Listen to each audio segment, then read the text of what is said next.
ബഹുദൂതരുമായി മേഘത്തേരതിൽ N പ്രിയ രക്ഷകനെഴുന്നള്ളുന്നു.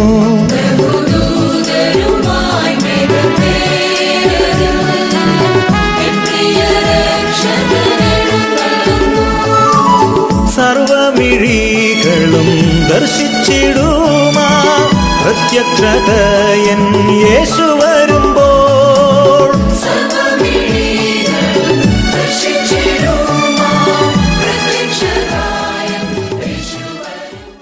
ദൈവനാമത്തിന് മഹത്വമുണ്ടാകട്ടെ. Alappuzha 10 section ഒരുക്കിയിരിക്കുന്നതായ ശാബ school പാഠപഠനത്തിലേക്ക് നിങ്ങൾക്ക് ഏവർക്കും സ്വാഗതം. പ്രത്യേകിച്ച് നമുക്കിങ്ങനെ ഒരു ഓൺലൈൻ പ്ലാറ്റ്ഫോമിലൂടെ ദൈവത്തിൻ്റെ വചനം പഠിക്കുവാൻ ലഭിക്കുന്ന സമയത്തിനും അവസരത്തെ ഓർത്ത് ഞാൻ നന്ദിയോടെ ദൈവത്തെ സ്തുതിക്കുന്നു.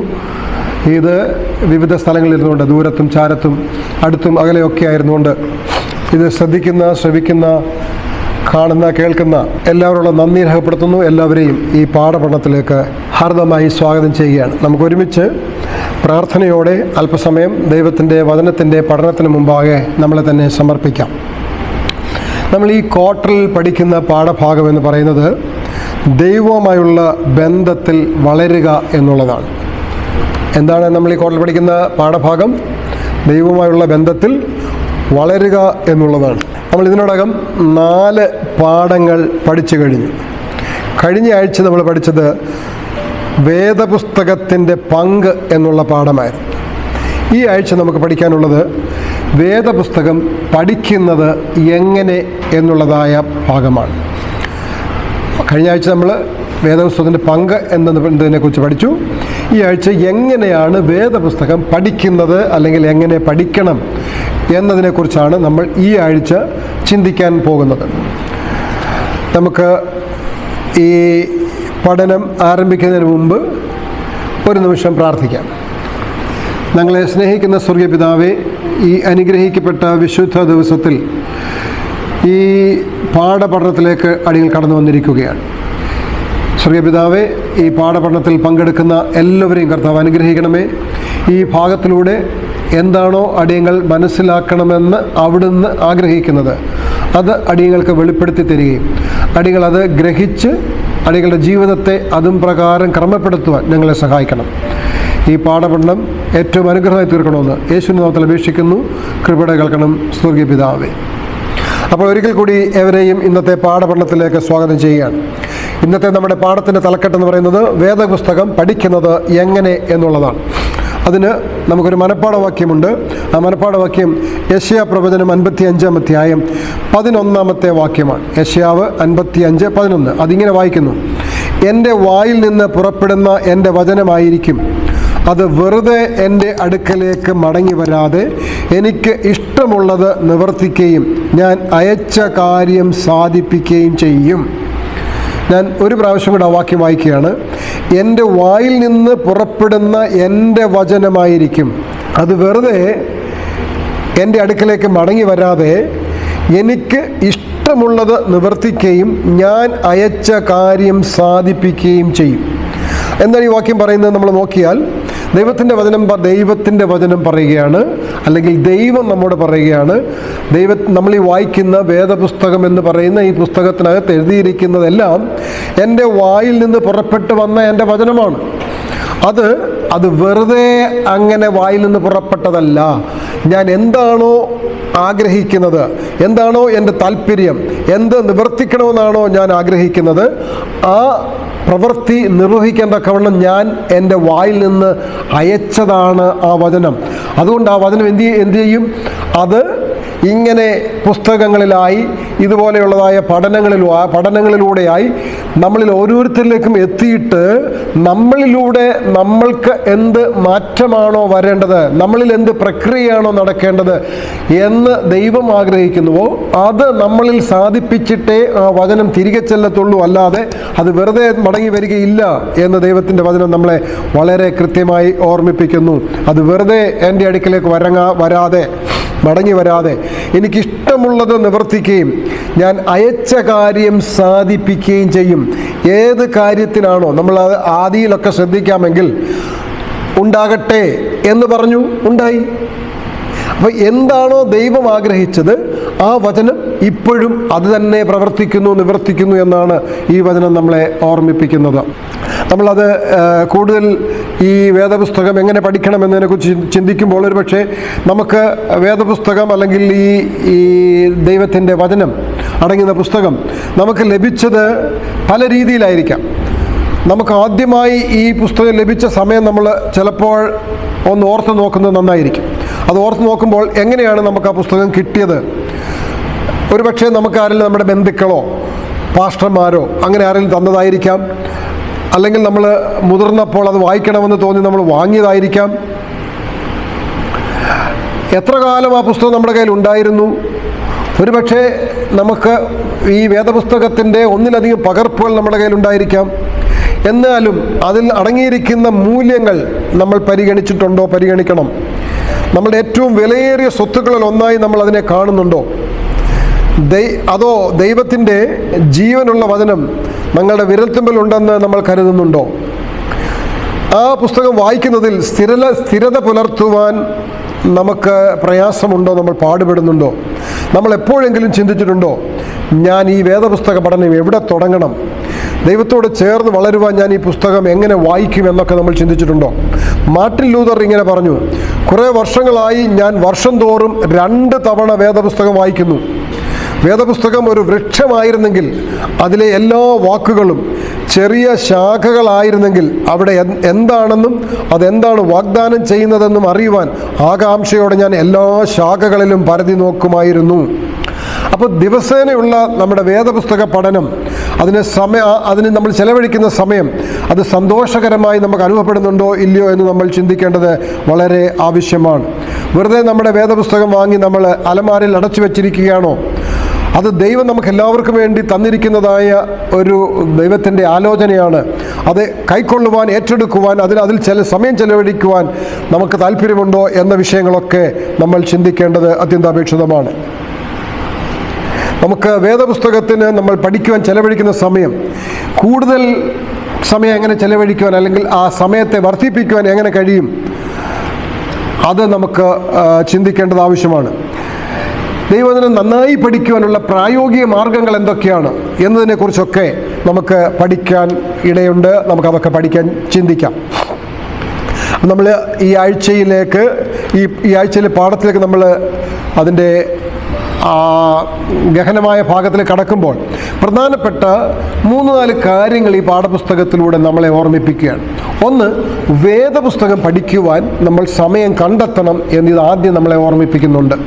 രണ്ടാമത് നമ്മളെ ഓർമ്മിപ്പിക്കുന്നുണ്ട്, ഇത് പഠിക്കുവാൻ ഒരു സ്ഥലം നമ്മൾ ക്രമീകരിക്കണം. എന്തിനാണ് ആ സ്ഥലം ക്രമീകരിക്കുന്നത്, എന്തിനാണ് സമയം ചെലവഴിക്കേണ്ടത് എന്നതിനെക്കുറിച്ചൊക്കെ നമുക്ക് തുടർന്ന് പഠിക്കാം. അപ്പോൾ 2 കാര്യം ഞാൻ പറയുകയുണ്ടായി. ഒന്ന്, വേദപുസ്തകം പഠിക്കുന്നതിന് നമ്മളൊരു സമയം കണ്ടെത്തണം. 2, നമ്മൾ അതിനൊരു സ്ഥലം കണ്ടെത്തണം. ഇത്രയും നമ്മളായി കഴിയുമ്പോൾ, ഈ 2 കാര്യം നമ്മൾ നിർവഹിച്ച് കഴിയുമ്പോൾ നമുക്ക് അത് കുറെ കൂടി ആഴത്തിൽ പഠിക്കണമെന്ന് നമുക്ക് സ്വയം നമ്മുടെ ഹൃദയത്തിൽ തോന്നും. അപ്പോൾ അതെങ്ങനെ ആഴത്തിൽ പഠിക്കാം എന്നതിനെക്കുറിച്ച് നമുക്ക് ചിന്തിക്കുവാനും അതിലേക്ക് നമുക്ക് കടക്കുവാനും കഴിയും. അങ്ങനെ വരുമ്പോൾ ആ പഠനം നമുക്ക് ഇരട്ടി അനുഗ്രഹം തരുന്നതായി നമുക്ക് മനസ്സിലാക്കുവാൻ കഴിയും. അപ്പോഴാണ് നമുക്ക് വേദപുസ്തകം പറയുന്നത് പോലെ ഇത് വളരെ തേൻകട്ടയെ പോലെ മധുരിക്കുന്നതാണ് എന്ന് നമുക്ക് മനസ്സിലാവുന്നത്. അതുകൊണ്ട് പ്രിയമുള്ളവരെ, നമുക്ക് വേദപുസ്തകം പഠിക്കുവാൻ സമയം ചെലവഴിക്കണം. എങ്ങനെയാണ് അതിന് സമയം ചെലവഴിക്കേണ്ടത് എന്നതിനെക്കുറിച്ച് നമുക്കൊരല്പമായി പഠിക്കാം. സാധാരണ നമ്മൾ എങ്ങനെയാണ് വേദപുസ്തക പഠനത്തിന് സമയം ചെലവഴിക്കുന്നത്? നമുക്ക് രാവിലെ പഠനമുണ്ടോ, വൈകുന്നേരം പഠനമുണ്ടോ, കുടുംബത്തിൽ ഒരുമിച്ചുള്ള പഠനമുണ്ടോ എന്നതൊക്കെ നമ്മൾ ഓരോരുത്തരും ചിന്തിക്കണം. നമ്മളുടെ ഓരോരുത്തരുടെയും ജീവിതം, നമ്മുടെ ദൈനംദിന ദിവസം ആരംഭിക്കേണ്ടത് ദൈവവചന പഠനത്തിലൂടെ ആയിരിക്കണം. അപ്പോൾ നമ്മുടെ സമയം നമ്മൾ അതിനുവേണ്ടി കണ്ടെത്തുക എന്ന് പറഞ്ഞാൽ, ആദ്യം നമ്മൾ ഉണർന്നാൽ ആദ്യം നമ്മൾ നമ്മൾ എടുക്കേണ്ട ഒരു തീരുമാനം വേദപുസ്തകം പഠിച്ചുകൊണ്ട് ഇന്നത്തെ ദിവസം ആരംഭിക്കണം എന്നതാണ്. ഞാനിങ്ങനെ പറയുമ്പോൾ ഒരുപക്ഷെ എന്നെ കേൾക്കുന്ന പലരുടെയും മനസ്സിൽ ചിന്തകൾ വന്നേക്കാം. പാസ്റ്ററെ, പറയാൻ എളുപ്പമാണ്, എപ്പോഴും അത് സാധ്യമല്ല. കാരണം തിരക്കേറിയ ജീവിതത്തിലൂടെയാണ് നമ്മൾ കടന്നു പോകുന്നത്. രാവിലെ നമ്മൾ എഴുന്നേൽക്കാൻ അല്പം വൈകിപ്പോയെങ്കിൽ പിന്നെ വേദപുസ്തകം വായിക്കാനൊന്നും സമയമില്ല. കാരണം നമുക്ക് രാവിലത്തെ എല്ലാ കാര്യാദികളും ക്രമീകരിച്ചിട്ട് വേണം നമ്മുടെ ദൈനംദിന പ്രവർത്തനത്തിലേക്ക് കടക്കുവാൻ. അതുകൊണ്ട് അത് ചിലപ്പോൾ സാധ്യമായി എന്ന് വരികയില്ല.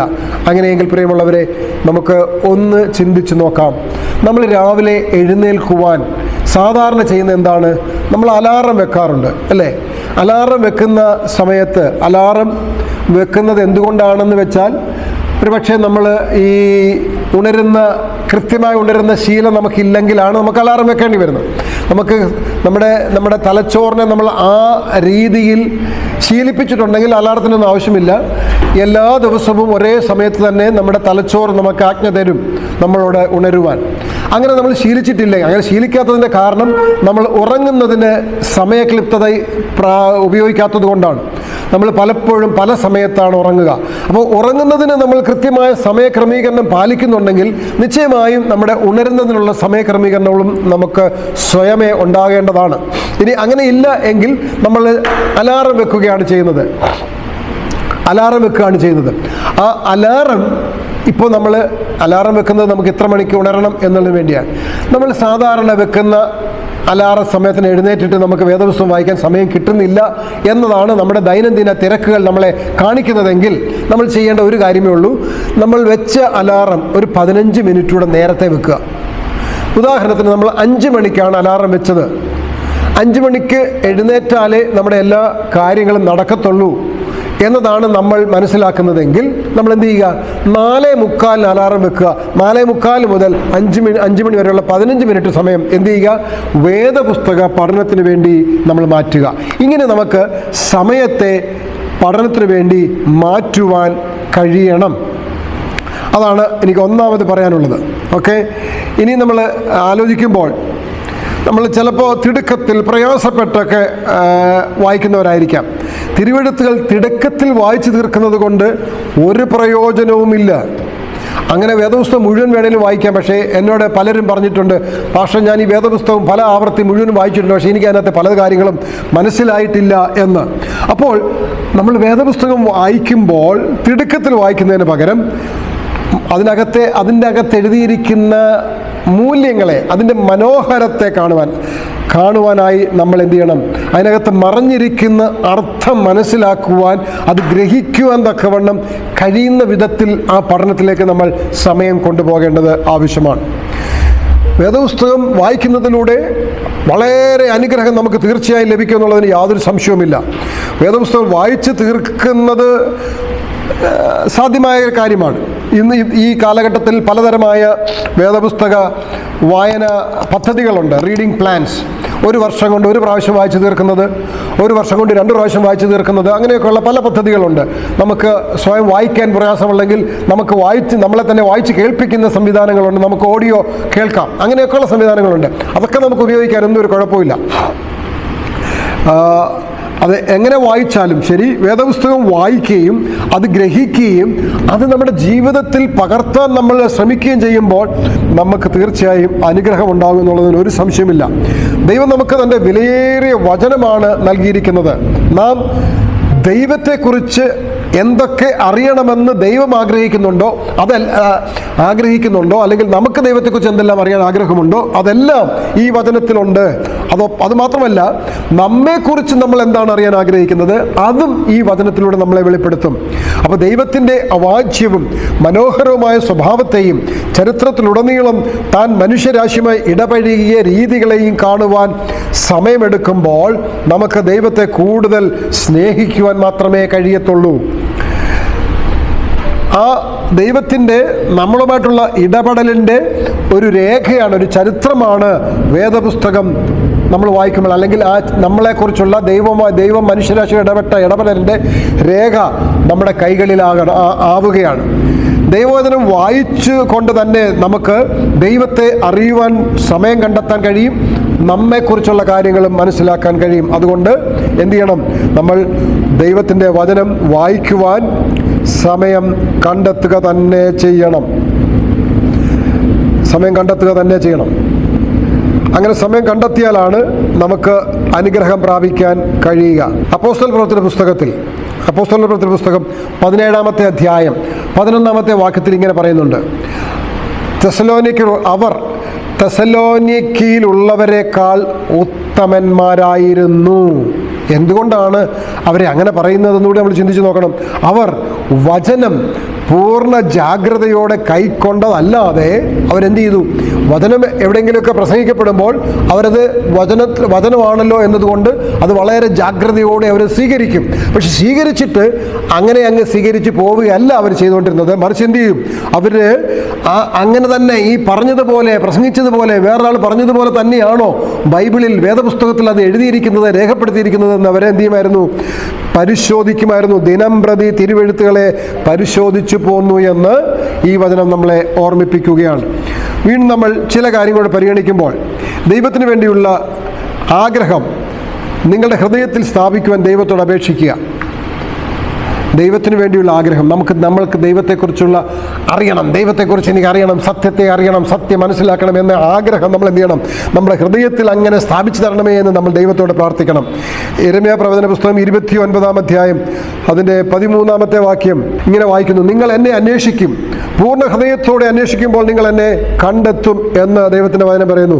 വീണ്ടും 37-ാം സങ്കീർത്തനത്തിൻ്റെ 4-ാമത്തെ വാക്യത്തിൽ ഇങ്ങനെ പറയുന്നു, അവൻ നിൻ്റെ ഹൃദയത്തിലെ ആഗ്രഹങ്ങളെ നിനക്ക് തരും. അപ്പോൾ ദൈവത്തെക്കുറിച്ച് എനിക്ക് അറിയണം എന്നതാണ് നമ്മുടെ ഹൃദയത്തിൽ നമ്മൾ ആഗ്രഹിക്കുന്നതെങ്കിൽ ആ ആഗ്രഹം നമ്മൾ ദൈവത്തോട് പറയുമെങ്കിൽ നിശ്ചയമായും ദൈവം അത് സാധിച്ചു തരിക തന്നെ ചെയ്യും. വീണ്ടും നമ്മൾ സമയം എന്ത് ചെയ്യണം? നമുക്ക് ലഭിക്കുന്ന സമയം മുഴുവൻ നമ്മൾ ദൈവത്തിന് സമർപ്പിക്കണം. നമ്മൾ എത്ര തിരക്കിലാണെങ്കിലും അത്യാവശ്യമായി ഒരുപാട് കാര്യങ്ങൾ ചെയ്തു തീർക്കാനുണ്ടെങ്കിലും ദൈവത്തോടുള്ള സമയം ദൈവത്തോട് ചേർന്ന് ചെലവഴിക്കുന്ന സമയം വളരെ വിലപ്പെട്ടതാണ്. അത് വിലമതിക്കാനാവാത്തതാണ്. സങ്കീർത്തനം 46-ാം സങ്കീർത്തനം അതിൻ്റെ 10-ാമത്തെ വാക്യം പറയുന്നത് എന്താണെന്നറിയാമോ? മിണ്ടാതിരുന്ന് ഞാൻ ദൈവമെന്ന് അറിഞ്ഞുകൊള്ളുവീൻ, ഞാൻ ജാതികളുടെ ഇടയിൽ ഉന്നതനാകും, ഞാൻ ഭൂമിയിൽ ഉന്നതനാകും എന്നാണ്. അങ്ങനെ സർവസ്വവും ദൈവം നമുക്ക് വേണ്ടി നൽകിയിരിക്കുകയാണ്. അപ്പോൾ അതുകൊണ്ട് ദൈവത്തിൻ്റെ വചനം പഠിക്കുവാൻ, ധ്യാനിക്കുവാൻ, അതിൽ സമയം ചെലവഴിക്കുവാൻ നമ്മൾ താല്പര്യമുള്ളവരെ മാറണം. നമുക്ക് തോന്നാത്തപ്പോൾ പോലും ദൈവത്തോടൊപ്പം സമയം ചെലവഴിക്കുവാൻ അവസരം, അല്ലെങ്കിൽ അതിനെ അങ്ങനെ നമ്മൾ ആഗ്രഹിക്കണം. ആരോഗ്യവാനായിരിക്കുവാൻ ബോധപൂർവമായ ഒരു തിരഞ്ഞെടുപ്പും പ്രവർത്തനവും പദ്ധതിയും ആവശ്യമുള്ളതുപോലെ നമ്മൾ ആരോഗ്യവാനായിരിക്കാൻ തക്കവണ്ണം നമ്മൾ എന്ത് ചെയ്യണം? ബോധപൂർവമായി വ്യായാമം ചെയ്യുവാൻ, എക്സസൈസ് ചെയ്യുവാൻ. ഞാൻ കണ്ടിട്ടുണ്ട് പലപ്പോഴും ചിലരൊക്കെ വെളുപ്പാങ്കാലത്ത് ടോർച്ചൊക്കെ പിടിച്ച് കയ്യിൽ വടിയൊക്കെ ആയിക്കൊണ്ട് വടി ഈ പട്ടിശല്യം ഒഴിവാക്കാൻ, വഴി കാണാൻ രാത്രിയിലെ വെളിച്ചത്തിന് അവർ ടോർച്ചൊക്കെ പിടിച്ചുകൊണ്ട് എവിടെ പോകാമെന്നറിയാമോ? നടക്കാൻ പോവുക. എന്തിനാണ് നടക്കുന്നത്? അവരുടെ ആരോഗ്യം സംരക്ഷിക്കുവാൻ. ആ മനഃപൂർവ്വം അവരെടുത്തിരിക്കുന്ന അതേ താല്പര്യം പോലെ വേദപുസ്തകം പഠിക്കുവാനും നമ്മൾ എന്ത് ചെയ്യണം? താല്പര്യമെടുക്കണം. ദൈവമായുള്ളതായ അടുത്ത് ബന്ധം പുലർത്തുന്നതാണ്. അതിന് നമ്മൾ ബോധപൂർവമായി സമയം ചെലവെടുക്കുക തന്നെ വേണം. നമ്മുടെ മെഡിക്കൽ സയൻസ്, നമ്മുടെ ഈ ചികിത്സാ രീതികളുണ്ടല്ലേ, ആദ്യം 3 ദിവസം, 7 ദിവസം, പിന്നെ ഒരു 7 ദിവസം, പിന്നെ ഒരു ദിവസം, അങ്ങനെ 21 ദിവസം കൊണ്ടാണ് ശീലങ്ങൾ മാറ്റിയെടുക്കുക എന്നാണ് പറയുന്നത്. അപ്പോൾ നമ്മളൊരു 21 ദിവസം ഈ ശീലം ഇങ്ങനെ ശ്രമിച്ചാൽ നമുക്ക് വേദപുസ്തകം പഠിക്കുവാനുള്ള സമയം കണ്ടെത്തുവാനും അത് ദൈവത്തോടുള്ള ബന്ധത്തെ കൂടുതലായി സ്ഥാപിക്കുവാനും കഴിയും. യോഹന്നാൻ 15-ാമത്തെ അധ്യായത്തിൽ 1 മുതൽ 8 വരെയുള്ള വാക്യങ്ങൾ നമുക്ക് അറിയാവുന്ന വാക്യമാണ്. അത് കർത്താവായ യേശുക്രിസ്തു എന്താ പറയുക? ഞാൻ സാക്ഷാൽ മുന്തിരിവള്ളിയും എൻ്റെ പിതാവ് തോട്ടക്കാരനും. പിന്നെ പറയാണ്, എന്നിൽ കായ്ക്കാത്ത കൊമ്പൊക്കെ ഞാൻ എന്ത് ചെയ്യുന്നു? നീക്കിക്കളയും. എന്നിൽ വസിച്ചിട്ടല്ലാതെ എന്ത് ചെയ്യാൻ പറ്റത്തില്ല? നിങ്ങൾക്കൊന്നും ചെയ്യാൻ കഴിയത്തില്ല. എന്നിൽ വസിപ്പീൻ, ഞാൻ നിങ്ങളിൽ വസിക്കാം എന്നാണ് പറയുന്നത്. അപ്പോൾ ദൈവത്തിൽ വസിക്കുക എന്ന് പറഞ്ഞാൽ ദൈവവുമായി സമയം ചെലവഴിക്കുക, ദൈവമുള്ള ബന്ധത്തിൽ നിലനിൽക്കുക എന്നുള്ളതാണ്. നമ്മളതിൻ്റെ 2-ാമത്തെ ഭാഗം ഞാൻ പറഞ്ഞു. ഒന്ന് സമയം ചെലവഴിക്കുക, 2-ാമത് സ്ഥലമാണ്. സ്ഥലം എന്ന് പറയുമ്പോൾ നമ്മളെല്ലാ കാര്യങ്ങളിലും നമ്മൾ മാതൃകയാക്കേണ്ടത് യേശുവിനെയാണ്. നമ്മുടെ വ്യക്തിപരമായ കാര്യങ്ങളിലായാലും ശരി, ഏത് കാര്യത്തിലും നമുക്ക് മാതൃക യേശുവാണ്. ദൈവത്തോടൊപ്പമുള്ള യേശുവിൻ്റെ സമയത്തെക്കുറിച്ച് നമ്മൾ ചിന്തിച്ച് നോക്കണം. യേശു ദൈവത്തോടൊപ്പം സമയം ചെലവഴിച്ചതായി നമുക്ക് കാണാൻ കഴിയും. മർക്കോസിൻ്റെ സുവിശേഷത്തിൽ 1-ാമത്തെ അധ്യായം 35-ാമത്തെ വാക്യം വായിച്ചാൽ അവിടെ നമുക്ക് കാണാൻ കഴിയുന്നത്, അതികാലത്ത് ഇരുട്ടോടെ അവൻ എഴുന്നേറ്റ് പുറപ്പെട്ട് നിർജ്ജന സ്ഥലത്ത് എന്ന് പ്രാർത്ഥിച്ചു എന്ന് നമുക്ക് കാണാൻ കഴിയുകയാണ്. അപ്പോൾ എന്തിനാണ് ഈ സ്ഥലത്തിൻ്റെ പ്രത്യേകത? എന്താണ്? നമ്മുടെ ഏകാഗ്രത നഷ്ടപ്പെട്ടു പോകാൻ. നമുക്ക് തിരക്കിനിടയിൽ മാർക്കറ്റിൽ പോകുമ്പോൾ, ഷോപ്പിങ്ങിന് പോകുമ്പോൾ ആ തിരക്കിനിടയിലൊന്നും എന്ത് ചെയ്യാൻ പറ്റത്തില്ല, ശ്രദ്ധയോടെ വചനം വായിക്കാൻ പറ്റത്തില്ല. അപ്പോൾ ഇത് വായിക്കുമ്പോൾ അത് നമ്മുടെ കോൺസെൻട്രേഷൻ, നമുക്കതിനോട് ഏകാഗ്രത കിട്ടുവാൻ നമ്മൾ എന്ത് ചെയ്യണം? ഒന്ന്, നമ്മൾ സമയം ക്രമീകരിച്ചു. രണ്ട്, ഏകാഗ്രതയോടെ മറ്റ് ശല്യമൊന്നും ഉണ്ടാകാതെ വണ്ണം അത് മനസ്സിലാക്കുവാൻ, ഗ്രഹിക്കുവാൻ, അതിലേക്ക് നമുക്ക് ആഴ്ന്നിറങ്ങുവാൻ നമ്മളെ സഹായിക്കുന്ന വിധത്തിലുള്ള സ്ഥലം കൂടി നമ്മൾ എന്ത് ചെയ്യണം? ഇത് പഠിക്കുന്നതിന് നമ്മൾ ക്രമീകരിച്ച് വെക്കണം. ഓക്കെ, വീണ്ടും നമ്മൾ ചിന്തിക്കുമ്പോൾ 27-ാം സങ്കീർത്തനം അതിൻ്റെ 8-ാമത്തെ വാക്യം പറയുന്നത്, എൻ്റെ മുഖം അന്വേഷിപ്പീൻ എന്ന് നിങ്ങൾ നിന്ന് കൽപ്പന വന്നു എന്ന് എൻ്റെ ഹൃദയം പറയുന്നു. യഹോവേ, ഞാൻ നിൻ്റെ മുഖം അന്വേഷിക്കുന്നു. അപ്പോൾ നാം എങ്ങനെ ദൈവത്തിൻ്റെ മുഖം അന്വേഷിക്കണം എന്നതും കൂടി നമുക്ക് ചിന്തിക്കേണ്ടത് ആവശ്യമാണ്. നാം എങ്ങനെ ദൈവത്തിൻ്റെ മുഖം അന്വേഷിക്കണം? അത് 1 ദിനവൃത്താന്തം 16-ാം അധ്യായം 11-ാമത്തെ വാക്യം ഇങ്ങനെ പറയുന്നു, യഹോവയെയും അവൻ്റെ ശക്തിയെയും തേടുവീൻ, അവൻ്റെ മുഖം നിരന്തരം അന്വേഷിപ്പീൻ എന്ന് ദൈവത്തിൻ്റെ വചനം നമ്മളെ ഓർമ്മിപ്പിക്കുകയാണ്. പ്രിയമുള്ളവരെ, നമുക്കറിയാം ദൈവത്തോടൊപ്പമായിരിക്കുന്നത് എല്ലാ ദിവസവും രാവിലെ പോകുവാൻ കഴിയുന്ന ഒരു സ്ഥലം നിങ്ങൾക്കുണ്ടോ? ഒരുപക്ഷെ നിങ്ങൾക്കൊരു ജനാലയ്ക്കരിയിൽ ഒരു കസേര പുറത്ത് ശാന്ത ഒരു സ്ഥലം, അല്ലെങ്കിൽ അടുക്കള മേശ പോലും കണ്ടെത്താൻ കഴിയും. അവിടെ നിങ്ങൾക്ക് ദൈവവചനത്തിൽ നിന്ന് പഠിക്കുന്നതിന് യേശുവിൻ്റെ കാൽക്കൽ ദിവസവും ഇരിക്കുവാൻ കഴിയും. യേശുവിൻ്റെ കാൽക്കൽ ഇരിക്കുന്നതാണ് ഏറ്റവും നല്ല സ്ഥലം. ദൈവത്തോടൊപ്പം സമയം ചെലവഴിക്കുവാൻ ഒരു പ്രത്യേക സ്ഥലത്ത് പോകുന്ന ഒരു ദൈനംദിന ശീലം രൂപപ്പെടുന്നതിലൂടെ നിങ്ങൾ എല്ലാ ദിവസവും അവിടേക്ക് തിരിച്ചു എത്താനുള്ള സാധ്യത കൂടുതലാണ്. അടിയന്തര സാഹചര്യങ്ങൾ ഉണ്ടാകുമ്പോൾ നിങ്ങൾ ദൈവത്തോടൊപ്പം സമയം ചെലവഴിക്കുവാൻ കഴിഞ്ഞേക്കില്ല എന്നതിനാൽ ഇവിടെയോ അവിടെയോ ഒരു ദിവസം ചിലപ്പോൾ നഷ്ടപ്പെട്ടു പോയാലും നിരുത്സാഹപ്പെടരുത്. ദൈവത്തോടൊപ്പം സമയം ചെലവഴിക്കാതെ ദിവസങ്ങളോ ആഴ്ചകളോ മാസങ്ങളോ കടന്നു പോകാൻ നാം അനുവദിക്കരുത്. ദൈവവുമായി സ്ഥിരമായ ഒരു ബന്ധമുണ്ടായിരിക്കുക എന്നത് ഒരു ദൈനംദിന തീരുമാനമാണെന്ന് ഓർക്കുക. നിങ്ങൾക്കിഷ്ടമാണെങ്കിൽ ഇന്ന് തന്നെ അത് വീണ്ടും ആരംഭിക്കാൻ കഴിയും. ഓക്കെ, അപ്പോൾ വേദപുസ്തകം പഠിക്കുന്നതിന് സമയം ആവശ്യമാണ്, അതുപോലെ തന്നെ ഒരു സ്ഥലവും അതിനാവശ്യമാണ്. ഇത്രയും ആയി കഴിയുമ്പോൾ, ഇത്രയും നമ്മൾ ജീവിതത്തിൽ ക്രമീകരിച്ച് കഴിയുമ്പോൾ നമുക്ക് അത് കുറേ കൂടി ആഴത്തിൽ പഠിക്കണമെന്ന് നമുക്ക് തോന്നും. അങ്ങനെ ആഴത്തിൽ പഠിക്കാൻ, വേദപുസ്തകം പഠിക്കുവാൻ നമുക്ക് നമ്മളൊരു പണ്ഡിതനാകേണ്ട കാര്യമൊന്നുമില്ല, പക്ഷെ നമുക്കത് ആഴത്തിൽ പഠിക്കുവാൻ കഴിയും. അതിന് നമ്മൾ ആദ്യം ചെയ്യേണ്ടത് എന്താണ്? പ്രാർത്ഥനയോടെ വേദപുസ്തകത്തെ സമീപിക്കുക എന്നുള്ളതാണ്. വേദപുസ്തക പഠനത്തിന് പ്രാർത്ഥന വളരെ അത്യന്താപേക്ഷിതമാണ്. പ്രാർത്ഥനയില്ലാതെ എന്ത് ചെയ്യരുത്? വേദപുസ്തകം പഠിക്കാൻ നാം ഒരിക്കലും ശ്രമിക്കരുത്. അങ്ങനെ പ്രാർത്ഥനയിലൂടെ നമ്മൾ വേദപുസ്തകം പഠിക്കാൻ ശ്രമിക്കുമ്പോൾ നാം ഒറ്റയ്ക്കല്ല, പരിശുദ്ധാത്മാവ് നമ്മുടെ വഴികാട്ടിയാകും എന്ന് നമ്മൾ തിരിച്ചറിയണം. രണ്ടാമത്, നമ്മൾ ഈ ആഴത്തിൽ പഠിക്കുമ്പോൾ നമ്മൾ വായിക്കുകയും അതിലെ പ്രത്യേകമായ ഭാഗങ്ങൾ, നമുക്ക് സംശയം തോന്നുന്നതോ അല്ലെങ്കിൽ കൂടുതൽ പഠനം ആവശ്യമാണെന്ന് തോന്നുന്നതോ കാര്യങ്ങളൊക്കെ എന്ത് ചെയ്യണം? നമ്മൾ എഴുതാനൂടെ ശ്രമിക്കണം. അങ്ങനെ വായിക്കുകയും എഴുതുകയും ചെയ്യുമ്പോൾ അത് നമ്മുടെ മനസ്സിൽ കൂടുതൽ നിലനിൽക്കുവാനിടയായിത്തീരും. പിന്നെ ഇനി നമ്മുടെ മനസ്സിൽ ഇത് ആഴത്തിൽ നിലനിൽക്കുവാൻ നമ്മളെ സഹായിക്കുന്ന വേറൊരു കാര്യം എന്ന് പറയുന്നത്, നമുക്ക് മനസ്സിലായ കാര്യം മറ്റുള്ളവരോട് പങ്കിടുവാൻ നമ്മൾ ശ്രമിക്കുക. അങ്ങനെ പങ്കിടുമ്പോൾ എന്ത് പറ്റും? നമ്മൾ പഠിച്ചത് കൂടുതൽ നമുക്ക് ഓർമ്മയിൽ നിലനിൽക്കാനും അത് മറ്റുള്ളവരെ പഠിക്കാൻ സഹായിക്കാനും ഇടയായിത്തീരും. ഒരു വാക്യമോ ഭാഗമോ നമ്മൾ തിരഞ്ഞെടുക്കുക, വായിക്കുമ്പോൾ അതിനകത്ത് വേറിട്ട് നിൽക്കുന്ന ഭാഗങ്ങൾ നമ്മൾ എന്ത് ചെയ്യുക? ഒരു ഡയറിയിലോ ഒരു ബുക്കിലോ ഒക്കെ എഴുതി വെക്കുക. അങ്ങനെ വേറിട്ടുന്ന ഭാഗങ്ങൾ പ്രാർത്ഥനയോടെ ആ ഭാഗങ്ങൾ എന്ത് ചെയ്യുക? പിന്നീട് വീണ്ടും വായിക്കുക. അതിലെ പ്രധാന ആശയങ്ങൾ നമ്മൾ അടിവരയിടുക. അങ്ങനെ അടിവരയിട്ട ആശയങ്ങൾ, ആ ആശയം നമ്മോട് എന്ത് പറയുന്നു എന്ന് അതിനെക്കുറിച്ച് നമ്മളൊരു ചെറിയ നോട്ട് എഴുതാൻ ശ്രമിക്കുക.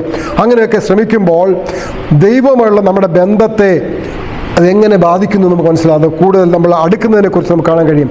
അങ്ങനെ ആ ബന്ധം അടുപ്പിക്കുവാൻ പ്രാർത്ഥനയോടെ നമുക്ക് ഈ ദൈവവചനം പഠിക്കുവാൻ കഴിയുമെങ്കിൽ അത് വളരെ അനുഗ്രഹപ്രദമായി വരും. ദൈവജനം അങ്ങനെ കൃപയിൽ വളരുവാനിടയായിത്തീരും. തൻ്റെ വചനത്തെക്കുറിച്ച് കൂടുതൽ വ്യക്തമായ അറിവ് ദൈവത്തിൻ്റെ മക്കൾ നേടിക്കൊണ്ടേയിരിക്കും. ദൈവത്തിൻ്റെ പവിത്രമായ സത്യങ്ങളിൽ അവർ പുതിയ വെളിച്ചവും സൗന്ദര്യവും തീർച്ചയായും തിരിച്ചറിയും. അങ്ങനെ എല്ലാ യുഗങ്ങളിലും സഭയുടെ ചരിത്രത്തിൽ ഇത് സത്യമായിരുന്നു. അങ്ങനെ അവസാനം വരെ ഇത് തുടരുകയും ചെയ്യും. ഇനി ഇങ്ങനെ നമ്മൾ ചെയ്യുമ്പോൾ എന്താണ്? നമ്മളിപ്പോൾ 3 കാര്യം കണ്ടു. 1, സമയം ചെലവഴിക്കുന്നു. 2, അതിന് നമ്മൾ പ്രത്യേക സ്ഥലം കണ്ടെത്തുന്നു. 3, നമ്മൾ ആഴത്തിൽ പഠിക്കുന്നു. ഇങ്ങനെ ചെയ്യുമ്പോൾ ഇരട്ട അനുഗ്രഹം എന്നാണ് പറയുന്നത്. ഇരട്ട അനുഗ്രഹം. നമ്മുടെ വേദപുസ്തകം പഠിക്കുവാൻ നിരവധി മാർഗങ്ങളുണ്ട്. നിരവധി രീതിയിൽ നമ്മൾ പഠിക്കും. ചിലപ്പോൾ നമ്മളൊരു പുസ്തകം എടുത്ത് പഠിക്കും, ചിലപ്പോൾ നമ്മളൊരു വാക്യം എടുത്ത് പഠിക്കും, ചിലപ്പോൾ നമ്മളൊരു അധ്യായം എടുത്ത് പഠിക്കും, ചിലപ്പോൾ നമ്മളൊരു വിഷയം എടുത്ത് പഠിക്കും. ആ വിഷയത്തിനനുസൃതമായി നമ്മൾ പല രീതിയിൽ പഠിക്കാൻ നമുക്ക് കഴിയും. എന്നാൽ ഇതിൻ്റെ ഇരട്ടി അനുഗ്രഹം എങ്ങനെയാണ്? നമ്മൾ ഈ വേദപുസ്തകം പഠിക്കുമ്പോൾ നമ്മൾ പ്രകൃതിയിലൊന്ന് നടക്കുവാൻ പോകുവാനും നമുക്കായി വേദപുസ്തകം വായിക്കുന്നത് കേൾക്കുവാനും അല്ലെങ്കിൽ ഒരു സ്നേഹിതനെയോ ചെറിയൊരു സംഘത്തെയോ കണ്ടെത്തി ഒരുമിച്ച് പഠിക്കുവാനും കഴിയും. എപ്പോഴാണ്? മുമ്പേ നമ്മൾ പങ്കിടുന്ന ഒരനുഭവത്തിലേക്ക് നമ്മൾ വന്നല്ലോ. സമയം, സ്ഥലം, അതിനുശേഷം ആഴത്തുള്ള പഠനമായപ്പോൾ നമുക്ക് എന്തായി? ഇത് പങ്കിടുന്ന ഒരനുഭവത്തിലേക്ക് നമ്മൾ വന്നു. വൈവിധ്യവും പുതിയ സാഹസികതകളും കൊണ്ട് നമ്മുടെ സൗഹൃദങ്ങൾ സജീവമായി നിലനിർത്തുന്ന പോലെ നമ്മുടെ വേദപുസ്തകം പഠിക്കുമ്പോൾ വ്യത്യസ്ത രീതികൾ ഉപയോഗിച്ച് ദൈവമായുള്ള നമ്മുടെ ദൈനംദിന കൂടിക്കാഴ്ച പുതുമയുള്ളതും ഊർജ്ജസ്വലമുള്ളതുമായി നിലനിർത്താൻ നമുക്ക് കഴിയണം. അതിനാൽ നമ്മുടെ വേദപുസ്തക പഠന സമയം ഊർജ്ജസ്വലമായി നിലനിർത്തുവാൻ മറ്റുള്ളവരുമായി പങ്കിടണം. അങ്ങനെ ആത്മീകമായി നമ്മൾ ശക്തി പ്രാപിക്കുമ്പോൾ അത് നമുക്ക് ഇരട്ടി അനുഗ്രഹമുള്ളതായി തീരും. യെശയ്യാപ്രവചനം 50-ാം അധ്യായം 4-ാമത്തെ വാക്യം പറയുന്നത്, തളർന്നിരിക്കുന്നവനെ വാക്കുകൊണ്ട് താങ്ങുവാൻ അറിയേണ്ടതിന് യഹോവ കർത്താവ് എനിക്ക് ശിഷ്യന്മാരുടെ നാവ് തന്നിരിക്കുന്നു. അവൻ രാവിലെ തോറും ഉണർത്തുന്നു, ശിഷ്യന്മാരെ പോലെ കേൾക്കേണ്ടതിന് അവൻ എൻ്റെ ചെവി ഉണർത്തുന്നു. അങ്ങനെയെങ്കിൽ പ്രിയമുള്ളവരെ, എത്ര നമ്മുടെ ആത്മീയ ജീവിതം ഒരു അതിദൂര ഓട്ടപ്പന്തയം പോലെയാണ്. നമുക്ക് വേദപുസ്തക പഠനവും പ്രാർത്ഥനയും സമയവും ഊർജ്ജസ്വലമായി നിലനിർത്തുവാൻ, നമ്മുടെ ജീവിതത്തിൽ ആവശ്യമായ മാറ്റങ്ങൾ വരുത്തുവാൻ ഇത് നമ്മളെ സഹായിക്കും. നമ്മളതിൻ്റെ അടുത്ത ഭാഗത്ത് വരുമ്പോൾ നമ്മൾ കാണുന്നത് ഇത് ഇരട്ടി മധുരമാണെന്നാണ്. ഇരട്ടി മധുരം എന്താണ്? ഇരട്ടി മധുരം. നമ്മുടെ വേദപുസ്തകങ്ങൾ പഠിക്കുവാൻ നിരവധി മാർഗങ്ങളുണ്ട്, അല്ലേ? എന്നാൽ നമ്മൾ പ്രിയപ്പെട്ട ഇരട്ടി മധുരം എന്ന് പറഞ്ഞാൽ നമ്മളെ ഈ മധുര പലഹാരങ്ങൾ നമുക്ക് എല്ലാവർക്കും ഇഷ്ടമാണ്. അതിൽ നമ്മൾ തേനൊക്കെ നമ്മൾ വളരെ ഇഷ്ടപ്പെടുന്ന ഭാഗമാണ്. നമ്മൾ സങ്കീർത്തനം 119-ന്റെ 103-ഉം 104-ഉം വാക്യം വായിച്ചാൽ, തിരുവചനം എൻ്റെ അണ്ണാക്കിന് എത്ര മധുരം, അവ എൻ്റെ വായ്ക്ക് തേനിലും നല്ലത്. നിൻ്റെ പ്രമാണങ്ങളാൽ ഞാൻ വിവേകമുള്ളവനാകുന്നു, അതുകൊണ്ട് ഞാൻ സകല വ്യാജമാർഗവും വെറുക്കുന്നു. ദൈവത്തിൻ്റെ വചനത്തെക്കുറിച്ചാണ് നമ്മൾ പഠിച്ചുകൊണ്ടിരുന്നത്. അത് ഇരട്ടി മധുരമാണെന്ന് 119 സങ്കീർത്തനത്തിൻ്റെ 103-ഉം 104-ഉം വാക്യം നമ്മൾ വായിച്ചു. ദൈവത്തിൻ്റെ വചനത്തിൻ്റെ മാധുര്യം നമ്മുടെ ആത്മാക്കൾക്ക് സൗഖ്യവും നമ്മുടെ കഥാപാത്രങ്ങൾക്ക് ജീവിതത്തെ മാറ്റിമറിക്കുന്നതുമാണ്. നിങ്ങൾ ദൈവത്തിൽ നിന്ന് അകലെയാണെങ്കിൽ നിങ്ങൾക്ക് മുട്ടുമടക്കി തൻ്റെ വചനം തുറന്ന് നിങ്ങളെ തൃപ്തിപ്പെടുത്തുവാൻ കഴിയുന്ന ജീവജലത്തിൽ നിന്നും ആവോളം പാനം ചെയ്യാം. യെശയ്യാപ്രവചനം 55-ാം അധ്യായം 1 മുതൽ വായിക്കുകയെങ്കിൽ അവിടെ പറയുന്നത് എന്താണ്? അല്ലയോ ദാഹിക്കുന്ന എല്ലാവരും, ദ്രവ്യമില്ലാത്തവരുമായുള്ളവരെ, വെള്ളത്തിന് വരുവീൻ, വന്ന് വാങ്ങി തിന്നുവീൻ. നിങ്ങൾ വന്ന് ദ്രവ്യവും വിലയും കൂടാതെ വീഞ്ഞും പാലും വാങ്ങിക്കൊള്ളുവീൻ. അപ്പമല്ലാത്തതിന് ദ്രവ്യവും തൃപ്തി വരാത്തതിന് നിങ്ങളുടെ പ്രയത്നഫലവും ചെലവിടുന്നത് എന്തിന്? എൻ്റെ അടുക്കൽ വരുവീൻ, നിങ്ങൾക്ക് ജീവൻ ഉണ്ടാകേണ്ടതിന് കേട്ടുകൊള്ളുവീൻ. ദാവീദിൻ്റെ നിശ്ചല കൃപകൾ എന്ന ഒരു ശാശ്വത നിയമം ഞാൻ നിങ്ങളോട് ചെയ്യും. യഹോവ നിമിത്തവും നിന്റെ ദൈവമായ യഹോവ നിമിത്തവും ഇസ്രായേലിൻ്റെ പരിശുദ്ധ നിമിത്തവും അവൻ നിന്നെ മഹത്വപ്പെടുത്തിയിരിക്കിയാൽ തന്നെ നിന്റെ അടുക്കൽ ഓടി വരും. യഹോവയെ കണ്ടെത്താകുന്ന സമയത്ത് അവനെ അന്വേഷിപ്പീൻ, അവൻ അടുത്തിരിക്കുമ്പോൾ അവനെ വിളിച്ചപേക്ഷിപ്പീൻ. യഹോവയെങ്കിലേക്ക് തിരിയട്ടെ, അവൻ അവനോട് കരുണ കാണിക്കും. നമ്മുടെ ദൈവത്തിലേക്ക് തിരിയട്ടെ, അവൻ ധാരാളം ക്ഷമിക്കും. എൻ്റെ വിചാരങ്ങൾ നിങ്ങളുടെ വിചാരങ്ങളല്ല, നിങ്ങളുടെ വഴികൾ എൻ്റെ വഴികളുമല്ല. വീണ്ടും അത് നമ്മളതിൻ്റെ താഴോട്ട് പോകുമ്പോൾ, മുള്ളിന് പകരം സരളവൃക്ഷം മുളയ്ക്കും, പറക്കാരയ്ക്ക് പകരം കൊഴുന്ത് മുളയ്ക്കും. അത് യഹോവയ്ക്ക് ഒരു കീർത്തിയായും ഛേദിക്കപ്പെടാത്ത ശാശ്വതമായൊരു അടയാളമായിരിക്കും. അങ്ങനെയെങ്കിൽ പ്രിയമുള്ളവരെ, ദൈവത്തിൻ്റെ വചനം നമ്മൾക്ക് ഇരട്ടി മധുരം നൽകുന്നതാണ്. ദൈവത്തിൻ്റെ വേദപുസ്തക പഠനത്തിൻ്റെ ഉദ്ദേശം എന്ന് പറയുന്നത് ദൈവത്തെ അറിയുകയും ദൈവമായിട്ടുള്ള ബന്ധത്തിൽ വളരുകയും ചെയ്യുക എന്നതാണ്. കാരണം അങ്ങനെ വളരുമ്പോൾ അത് നിത്യജീവനാണ്. ഏതൊരു ബന്ധത്തിൻ്റെയും ഒരു ഭാഗം പരസ്പര ഇടപെടലാണ്. ഏതൊരു ബന്ധവും നിലനിൽക്കണമെങ്കിൽ പരസ്പര ഇടപെടലുണ്ടായാൽ മാത്രമേ ആ ബന്ധം നിലനിൽക്കത്തുള്ളൂ. യേശു നമ്മോടൊപ്പം ഉണ്ടായിരിക്കാൻ ആഗ്രഹിക്കുന്നുവെന്ന് വെളിപ്പാട് പുസ്തകം 3-ാം അധ്യായം 20-ാമത്തെ വാക്യം പറയുന്നുണ്ട്. എന്താണ്? ഞാൻ വാതിൽക്കൽ നിന്ന് മുട്ടുന്നു, ആരെങ്കിലും എൻ്റെ ശബ്ദം കേട്ട് വാതിൽ തുറന്നാൽ ഞാൻ അവനോടും അവൻ എന്നോട് കൂടെ അത്താഴം കഴിക്കും. ഓക്കെ, അപ്പോൾ സൃഷ്ടിക്കപ്പെട്ട ജീവിതം നിലയിൽ നമുക്ക് എല്ലായ്പ്പോഴും നമ്മുടെ സൃഷ്ടാവിനെ കുറിച്ച് കൂടുതൽ അറിയാൻ കഴിയുമെന്ന് നമ്മൾ മനസ്സിലാക്കണം. ദൈവമായുള്ള നമ്മുടെ ബന്ധം എന്ന് പറയുന്നത് നമ്മൾ ദൈവമുള്ള ഊർജ്ജസ്വലവും നിലനിൽക്കുന്നതുമായ ബന്ധത്തിൻ്റെ കാതൽ വ്യക്തിപരമായ വേദപുസ്തക പഠനമാണ്. ദൈവവുമായുള്ള നമ്മുടെ ബന്ധം അങ്ങനെയാണ്. അത് ഊർജ്ജസ്വലവും നിലനിൽക്കുന്നതുമായ ബന്ധത്തിൻ്റെ കാതലായി മാറുന്ന എന്താണ്? അത് വേദപുസ്തക പഠനമാണ്. നൂറ്റാണ്ടുകളിൽ എന്ന പോലെ 21-ാം നൂറ്റാണ്ടിലെ നമ്മുടെ ജീവിതത്തിലേക്ക് ദൈവത്തിൻ്റെ വചനം അർത്ഥവത്തായ രീതിയിൽ സംസാരിക്കുന്നു. ഏതൊരു സൗഹൃദത്തെയും സജീവമായി നിലനിർത്തുന്നത് പോലെ യേശുവിൽ വസിക്കുമ്പോൾ എൻ്റെ അടുക്കലേക്ക് മടങ്ങി വരില്ല, പക്ഷേ അത് എനിക്കിഷ്ടമുള്ളത് നിവർത്തിക്കും എന്ന അവൻ്റെ വാഗ്ദാനത്തിൽ വിശ്വസിക്കുമ്പോൾ നമ്മുടെ ഭക്തി ജീവിതം സജീവമായി നിലനിർത്താനുള്ള വഴികൾ നാം അന്വേഷിക്കണം. പ്രിയമുള്ളവരെ, നമ്മളപ്പോൾ ഈ ദൈവവചനം എങ്ങനെ പഠിക്കണമെന്നതിനെക്കുറിച്ച് പല കാര്യങ്ങൾ മനസ്സിലാക്കി. സമയം ചെലവഴിക്കണം, സ്ഥലം കണ്ടെത്തണം, ആഴത്തിൽ പഠിക്കണം. അങ്ങനെ ഇരട്ടി അനുഗ്രഹം കിട്ടും, അത് ഇരട്ടി മധുരമായി തീരും. അത് ബന്ധത്തിന് ഊർജ്ജസ്വലത പകരുന്നതും നിത്യജീവനിലേക്ക് വഴി തുറക്കുന്നതും സജീവമായി നിലനിർത്തുന്നതുമായി തീരും. ഒരു കാര്യം കൂടെ പറഞ്ഞ് ഞാൻ ഈ പാഠം അവസാനിപ്പിക്കാൻ ആഗ്രഹിക്കുകയാണ്. വേദപുസ്തകം നമ്മൾ പഠിക്കുമ്പോൾ നമ്മൾ ശ്രദ്ധിക്കേണ്ട ഒരു കാര്യം കൂടിയുണ്ട്. ഒന്ന്, നമ്മുടെ കയ്യിലിരിക്കുന്ന പുസ്തകം എന്ന് പറയുന്നത് ഒറിജിനൽ അല്ല, എന്ന് വെച്ചാൽ ആദ്യം എഴുതിയ ആ പുസ്തകമല്ല. അത് പിന്നീട് പല പരിഭാഷകൾ നടത്തി, പല ഭാഷയിൽ നിന്ന് ട്രാൻസ്ലേഷൻ നടത്തി എഡിറ്റ് ചെയ്തൊക്കെ വന്നതാണ്. എബ്രായ ഭാഷ എഴുതിയപ്പോൾ, ആ നൂറ്റാണ്ടുകളിൽ എബ്രായ ഭാഷ എഴുതുമ്പോൾ എബ്രായ ഭാഷകൾക്ക് വവ്വൽസ് ഉപയോഗിച്ചിരുന്നില്ല. മാത്രമല്ല, എബ്രായ ഭാഷ എഴുതിയിരുന്നത് വലത്തു നിന്ന് ഇടത്തോട്ടാണ്. അപ്പോൾ വവ്വൽസ് ഇല്ലാതെ എഴുതിയിരുന്ന ഭാഷയിൽ വവ്വൽ ചേർത്ത് വായിക്കണമായിരുന്നു. ഉദാഹരണത്തിന് ഞാൻ ഒരു വാക്ക് പറയാം. ഇപ്പോൾ CT എന്നിട്ടാൽ CTയുടെ എങ്ങനെ വായിക്കും? നമ്മൾ അവിടെ ഒരു വവ്വൽ ചേർത്ത് വായിക്കണം. CAT ക്യാറ്റ്, അല്ലെങ്കിൽ COT കോട്ട്, ഇങ്ങനെ വായിക്കണം. അപ്പോൾ ഏതാണ് യഥാർത്ഥത്തിൽ അവിടെ വായിക്കുമ്പോൾ CAT ആണോ COT ആണോ എന്ന് എങ്ങനെ അറിയാൻ കഴിയും? ഇങ്ങനെ ഒരു ആശയക്കുഴപ്പം വേദപുസ്തകം വായിക്കുന്നവർക്ക് ഇങ്ങനെ വന്നിരിക്കുന്ന ട്രാൻസ്ലേഷനിലൂടെ വന്നിരിക്കുന്നത് നമുക്ക് അനുഭവപ്പെടാറുണ്ട്. അപ്പോൾ ഇത് എങ്ങനെയാണ്, അതെങ്ങനെ നമുക്ക് മാറ്റി പഠിക്കാം എന്നതുകൂടി നമ്മൾ പഠിക്കണം. എങ്ങനെയാണ്, ഏത് പശ്ചാത്തലം, ഏതാണ് കോണ്ടസ്റ്റ്, ഏത് കോണ്ടസ്റ്റിലാണ് ഇത് എഴുതിയിരിക്കുന്നത്, ആ കോണ്ടസ്റ്റ് പ്രകാരം എന്താണ് എഴുതിയിരിക്കുന്നത്, അവിടെ ക്യാറ്റിനാണോ കോട്ടിനാണോ പ്രസക്തി എന്നുകൂടെ നോക്കി ശരിയായ രീതിയിൽ ഒബ്സർവ് ചെയ്ത് ശരിയായ രീതിയിൽ അതിൻ്റെ കോണ്ടസ്റ്റ് പഠിച്ച് സമയം ചെലവഴിച്ച് അത് പഠിക്കാൻ സ്ഥലം കണ്ടെത്തി ജാഗ്രതയോടെ കോൺസെൻട്രേറ്റ് ചെയ്ത് പഠിക്കുകയും അത് ആഴത്തിൽ പഠിക്കണമെന്ന ആഗ്രഹത്തോടുകൂടെ പഠിച്ച് വായിച്ച് എഴുതി മറ്റുള്ളവർക്ക് പങ്കിടുകയും ചെയ്യുമ്പോൾ നമുക്ക് അത് ഇരട്ടി അനുഗ്രഹവും ഇരട്ടി മാധുര്യമുള്ളതായി ആ പഠനം തീരും. അങ്ങനെ ഇരട്ടി അനുഗ്രഹം പ്രാപിക്കുവാൻ, ഇരട്ടി മാധുര്യത്തോടെ വചനം പഠിക്കുവാൻ ഈ വചനം കേട്ട എല്ലാവരെയും ദൈവം അനുഗ്രഹിച്ച് വഴി നടത്തട്ടെ, സഹായിക്കട്ടെ എന്ന് പ്രാർത്ഥിച്ചുകൊണ്ട് ഞാനിവിടെ നിർത്തുന്നു. ദൈവം നമ്മളെല്ലാവരെയും ധാരാളം അനുഗ്രഹിക്കട്ടെ. ഒരു നിമിഷം പ്രാർത്ഥിക്കാം. ഞങ്ങളെ സ്നേഹിക്കുന്ന സ്വർഗ്ഗീയ പിതാവേ, ഈ അനുഗ്രഹിക്കപ്പെട്ട സമയത്തിനായി നന്ദി പറയുന്നു. പ്രത്യേകിച്ച് പാഠപഠനത്തിലൂടെ കർത്താവ് ഞങ്ങൾക്ക് വിവിധങ്ങളായ കാര്യങ്ങൾ ഞങ്ങളെ കേൾപ്പിച്ചല്ലോ. അങ്ങയുടെ വചനം എങ്ങനെ പഠിക്കണം എന്ന് ഞങ്ങളെ പഠിപ്പിച്ചതിന് സ്തോത്രം ചെയ്യുന്നു. കർത്താവ് കേട്ട എല്ലാവരെയും കർത്താവ് അനുഗ്രഹിക്കണമേ.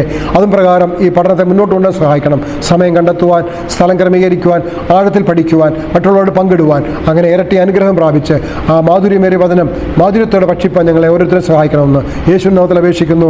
കൃപയുടെ കേൾക്കണം സ്വർഗ്ഗീയ പിതാവേ. ഏവർക്കും നല്ലൊരു ദിവസം നേരുന്നു. ദൈവം നിങ്ങളെല്ലാവരെയും ധാരാളമായിട്ട് അനുഗ്രഹിക്കട്ടെ. ആമേൻ.